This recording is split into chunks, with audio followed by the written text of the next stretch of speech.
జగన్మోహన్ రెడ్డి గారి నెక్స్ట్ పరామర్శ కార్యక్రమం ఫిక్స్ అయిపోయింది. ఈ నెల 14వ తారీఖున కర్నూలు జిల్లాకు సంబంధించిన వైసీపీ ఎమ్మెల్యే విరూపాక్షి అరెస్ట్ అయ్యాడు గదా! టీడీపీ నాయకులు ఇళ్ల మీద గొడవకు వెళ్ళాడని, ఒక మహిళ బట్టలు చింపివేసిన కార్యక్రమంలో ఉన్నాడని జెప్పేసి అతని మీద అభియోగాలున్నాయి విరూపాక్షి గారి మీద. ఆ కేసులో ప్రస్తుతం జైల్‌లో ఉన్నారాయన. ఆయన్ని పరామర్శించడం కోసం జగన్మోహన్ రెడ్డి గారు వెళ్ళదలుచుకున్నారు.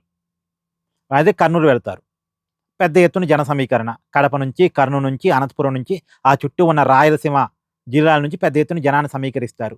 ఒక పెద్ద ర్యాలీ, ఒక పెద్ద రోడ్ షో, ఒక పెద్ద హంగామా, రప్ప రప్ప రోడ్ల మీద. చూడాలి, రాయలసీమలో నిజం కొద్దిగా వైసీపీ బలంగానే ఉంటది. అందులో ఇప్పుడు పెద్ద ఎత్తున జన సమీకరణ చేస్తారు. ఒక పెద్ద రచ్చ. జగన్మోహన్ రెడ్డి గారి పరామర్శ అంటే జనం భయపడే పరిస్థితి. ఎందుకంటే ఆయన పరామర్శ కార్యక్రమం కోసం పర్మిషన్ తీసుకుంటాడు. పరామర్శ చేయొచ్చు, చేయకపోవచ్చు గానీ పబ్లిసిటీ కార్యక్రమం మాత్రం చేస్తాడు. ఇప్పుడు మొన్న ఎగ్జాంపుల్ కోసం చెప్తున్నా అండి.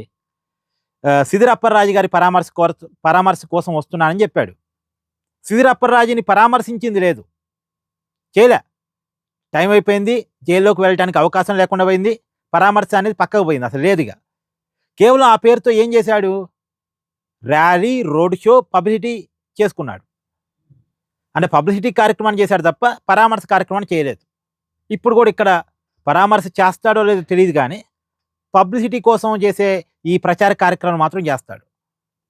అంటే ప్రజల మీద యుద్ధం చేస్తున్నాడండి. ఒక మాటలో చెప్పాలంటే పరామర్శల పేరుతో ప్రజల మీద యుద్ధం చేస్తున్నాడు. సహజంగా పరామర్శ అంటే ఎట్లుంటుంది?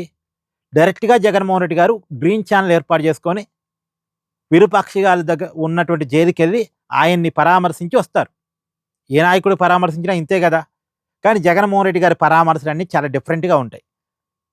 నాకు జనాల్లో దమ్ముంది, జనాల్లో క్రేజ్ ఉంది, జనం అంతా జగన్‌ని కోరుకుంటున్నారు అని చూపించుకోవటానికి ఈ ఈ పరామర్శ కార్యక్రమాన్ని ఉపయోగించుకుంటా ఉంటాడు జగన్మోహన్ రెడ్డి.